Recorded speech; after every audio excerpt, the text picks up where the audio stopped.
যেটা বোঝা যাচ্ছে উপরে যে ফ্লাইওভার আছে পাশে, ফ্লাইওভার থেকে কোনো কিছু ককটেল জাতীয় কোনো কিছু নিক্ষেপ করা হয়েছে। এই ককটেলটা মাথার উপরেই মনে হয় বাস্ট হয়েছে।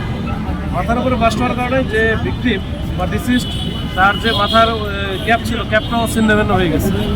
তো এই অবস্থায় আর কি দেখা যাক, এখন আমরা চেষ্টা করতেছি যে এটা কোথা থেকে কিভাবে আসলো বা কে কারা মানলো, এটা আমরা ইনভেস্টিগেট করতেছি। আর এটা মূলত ওই যে আদিলজিল থানার মধ্যে পড়ছে এই এলাকাটা। আমরা এই যে একেবারে এই ঘটনা শোনার সাথে সাথে আমরা চারিদিকে চেকপোস্টও বসাই দিচ্ছি যেন এই কালপিট যে তাকে যেন আমরা ধরতে পারি। এখানে ঘটনা একজনের উপরেই ঘটছে, মানে তার মাথায় বাস্ট হয়েছে। তার নাম সিয়াম, হয়তো বয়স 22-23 বছর হবে।